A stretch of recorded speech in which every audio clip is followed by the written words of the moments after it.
Berkembangnya pendidikan itu membawa dampak positif bagi bangsa Indonesia, apalagi dengan Belanda membangun sekolah-sekolah yang ada di Nusantara ini. Nah, dampak positif lainnya itu karena semangat pemuda itu berhasillah dibentuk yang namanya media cetak yang dinamakan sebagai koran. Koran itu pun mempunyai alasan kenapa dibentuk. Untuk lebih jelasnya, silahkan simak video pembelajaran kita berikut ini. Adapun tujuan pembelajaran kita di hari ini, siswa diharapkan mampu menganalisis latar belakang munculnya Sumpah Pemuda, agar siswa selalu gembira dan bersuka cita menanamkan sikap semangat juang para pemuda Indonesia yang telah memperjuangkan kemerdekaan dengan cara menjaga lingkungan sekitar dan melakukan pekerjaan dengan cinta besar untuk kemajuan Indonesia. Abad ke-20, kebijakan pemerintah kolonial Belanda itu mendorong untuk menguasai seluruh wilayah Nusantara. Kebijakan itu diikuti dengan penaklukan terhadap wilayah-wilayah yang belum dikuasai. Jika perlu, mereka melakukan pendekatan dengan cara militer. Daerah-daerah kolonial yang masih terpisah itu disatukan dalam penerapan administrasi baru yang berpusat di Batavia, yang disebut dengan Pax Nederlandsia. Nah, pemerintah kolonial pun melakukan berbagai perjanjian-perjanjian. Nah, selanjutnya sistem administrasi tradisional itu berubah ke sistem administrasi modern. Karena suatu sistem yang dimana pemerintah mengambil alih yang namanya sistem pemimpin pribumi ke sistem birokrasi kolonial. Nah, kebijakan ini itu ditetapkan untuk mengambil posisi penting dari pemimpin daerah ke tangan Belanda. Sistem ini memisahkan pemimpin pribumi dari akar hubungan tradisional rakyatnya. Mereka kemudian dijadikan pegawai dalam birokrasi kolonial. Serangkaian tindakan penjajahan Belanda tersebut telah menimbulkan yang namanya banyak sekali perlawanan dari bangsa Indonesia. Contohnya strategi perlawanan itu seperti adanya Riau melancarkan perlawanan sendiri, Banten melakukan perang sendiri, Mataram angkat senjatanya pun sendiri-sendiri, Makassar pun begitu, Tondano juga begitu, dan begitu seterusnya perlawanan-perlawanan masing-masing daerah ataupun pihak Indonesia ini bisa diadu domba ternyata. Nah, orang-orang Hasanuddin yang dari Makassar ataupun pasukan Ali Basyah Sentot Prawirodijro itu diadu domba. Kenapa bisa diadu domba? Karena sikap dan sifat mereka itu sangat lemah, sangat bisa diadu domba oleh orang-orang ataupun provokator yang berasal dari negara Belanda. Jadi pengalaman ini itu menunjukkan pentingnya cara-cara yang lebih terorganisasi dan didasarkan pada persatuan dan kesatuan. Nah, sementara itu pemerintahan kolonial itu menerapkan kebijakan ekonomi yang berbasis sistem kapitalisme.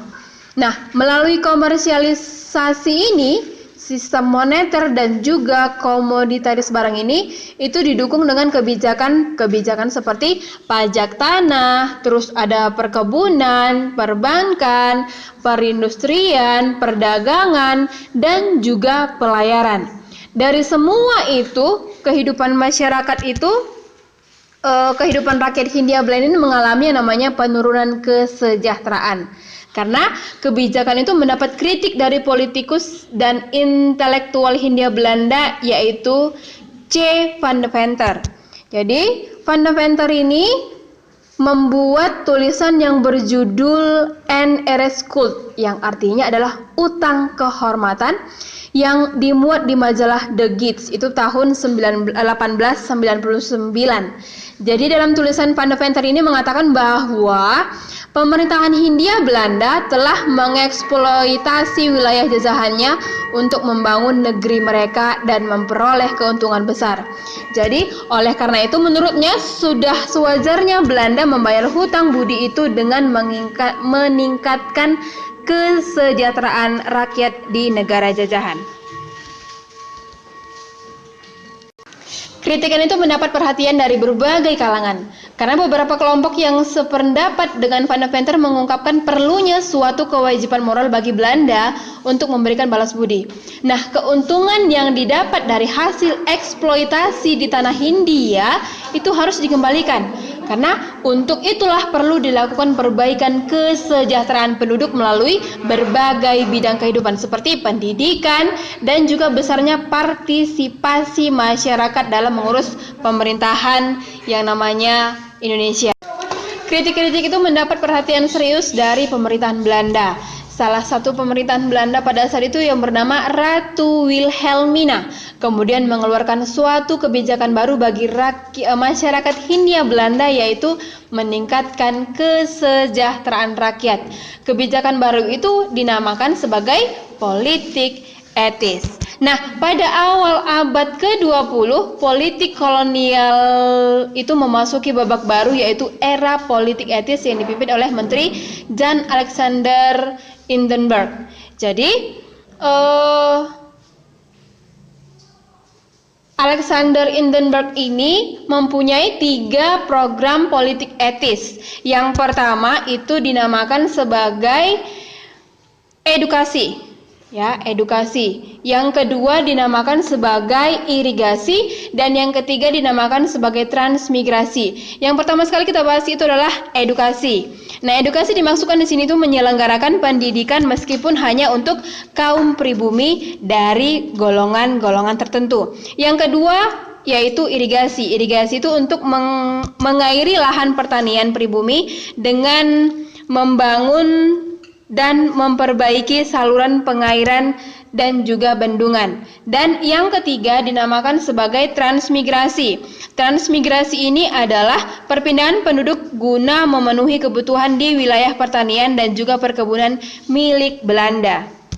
Adanya politik etis membawa pengaruh besar terhadap perubahan arah kebijakan politik negeri Belanda atas negeri jajahannya. Pada era itu pula muncul yang namanya simbol baru, yaitu simbol kemajuan. Dunia ini mulai bergerak dan berbagai kehidupan pun mulai mengalami perubahan. Pembangunan infrastruktur mulai diperhatikan dengan adanya jalur kereta api seperti dari Jawa ke Madura. Di Batavia, lambang kemajuan ditunjukkan dengan adanya sistem listrik yang mulai beroperasi pada awal masa itu, karena dalam bidang pertanian ini juga ada. Dalam bidang pertanian, pemerintahan kolonial memberikan perhatiannya dalam memenuhi pangan dan juga membangun irigasi. Yang kedua itu adalah pers membawa kemajuan. Nah, pers merupakan sarana berpartisipasi dalam emansipasi, kemajuan, dan pergerakan nasional. Pada abad ke-20, para priai baru menuangkan gagasannya melalui pers ataupun yang sekarang ngetren disebut sebagai media cetak mengenai isu-isu perubahan. Karena isu-isu perubahan itu dipopulerkan terkait dengan peningkatan status sosial rakyat Bumi Putra dan juga peningkatan kehidupan dalam bidang sosial, dalam bidang ekonomi, budaya, dan juga politik. Ada orang-orang yang pertama yang aktif dalam bidang pers pada saat itu. Yang pertama aktif dalam dunia pers itu adalah H.C.O. Clarke ini.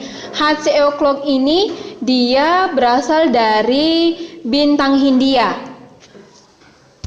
Dan yang kedua itu bernama E.F. Wigger, dia berasal dari Bintang Baru. Dan yang ketiga bernama F. Prancis yang berasal dari Berita Betawi. Nah, penerbit Bumi Putra itu pada awalnya sebelum ke situ pada abad itu terbit yang namanya penerbit Tionghoa mulai bermunculan. Penerbit Tionghoa ini itulah yang menjadikan pertumbuhan surat kabar berkembang pesat. Dalam perkembangannya kaum Bumi Putra mengambil bagian karena mereka pada mulanya magang pada jurnalis Indo dan juga jurnalis Tionghoa. Kemudian peran mereka meningkat sebagai redaktur surat kabar orang Indo dan juga Tionghoa.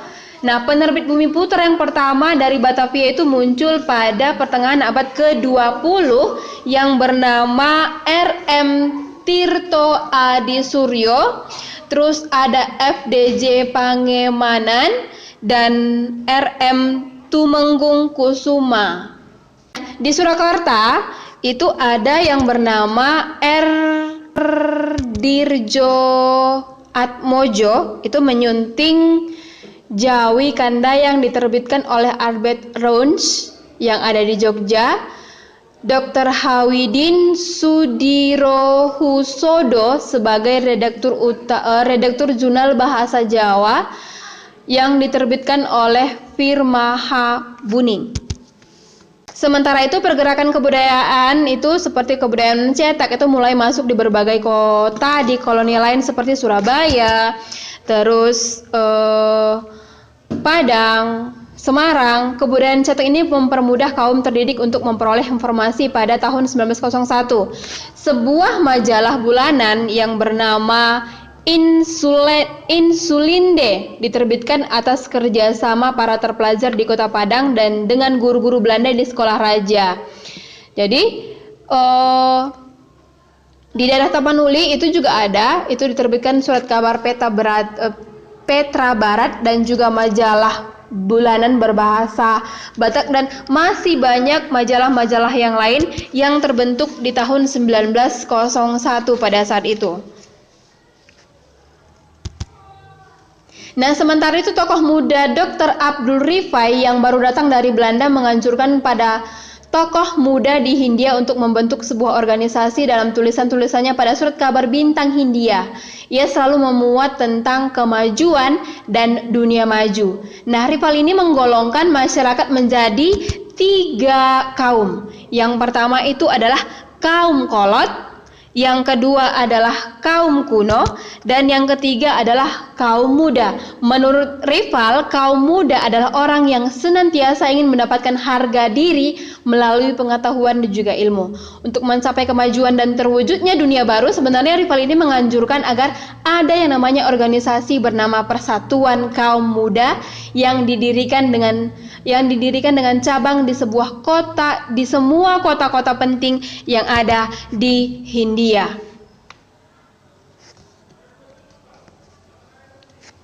Beberapa surat kabar itu membawa kemajuan bagi kalangan pribumi, yaitu yang pertama ada Medan Prijaji, itu terbit di tahun 1909 sampai dengan 1977, dan juga ada terbit Wanita Pertama yang terbit berkala, yaitu Putri Hindia, itu terbit di tahun 1908 sampai dengan 1933. Nah, seorang editornya yang terkenal itu yaitu R.M. Tirto Adi Suryo memuat tentang tulisannya bahwa untuk memperbaiki status pedagang bangsa Islam perlu ada organisasi yang anggotanya terdiri atas para pedagang, sehingga orang-orang kecil tidak bisa dikalahkan karena mereka itu semua bersatu.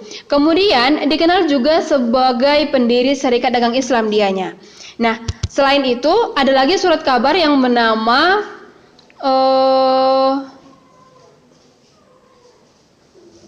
begitu pula di tanah Sumatera, gagasan utama melawan sistem pemerintahan kolonial itu ditunjukkan melalui surat kabar yang bernama Utusan Melaju. Nah, Utusan Melaju ini terbit di tahun 1913. Juga untuk kemajuan kaum perempuan itu diterbitkan majalah Sunting Melayu. Nah, majalah Sunting Melayu ini berisi tentang panggilan perempuan untuk memasuki dunia maju tanpa meninggalkan peranannya sebagai sendi kehidupan keluarga Minangkabau. Sementara itu, anak-anak muda itu mendirikan anak-anak muda yang berpendidikan barat di Padang itu menerbitkan majalah Perempuan Suara Perempuan itu di tahun 1918 dengan semboyannya yaitu kemerdekaan. Kemerdekaan ini bagi siapa? Kemerdekaan bagi anak perempuan untuk ikut dalam kemajuan tanpa hambatan adat dan juga mengekang mereka. Wacana kemajuan terus merebak melalui pers. Pers ini, seperti Pers Bumi Putra, juga mempunyai fungsi untuk memobilisasi pergerakan nasional pada saat itu. Nah, harian Sinar Jawa itu memuat tentang perlunya rakyat kecil untuk terus menuntut ilmu setinggi mungkin. Karena surat kabar tersebut memuat dua hal yang penting, yaitu tentang bangsawan usul dan juga bangsawan pikiran. Nah, surat kabar yang paling mendapat perhatian pemerintahan kolonial Belanda saat itu adalah yang bernama The Express. Karena surat kabar itu membuat berita-berita propaganda, ide-ide radikal, dan kritis terhadap sistem pemerintahan kolonial Belanda. Puncaknya saat Cipto Mangunkusumo, Suwardi, dan juga Abdul yang disebut sebagai tiga serangkai itu menuliskan propagandanya untuk tetap melawan yang namanya para penjajah yang mau menjajah wilayah Indonesia. Nah, materi kita di hari ini cukup sampai dengan di situ dulu. Sampai ketemu di minggu yang ke-9 di minggu depan. Ingat kerjakan tugasnya, jangan lupa lengkapi catatannya. Salam SFD. Semangat fraternitas Dina.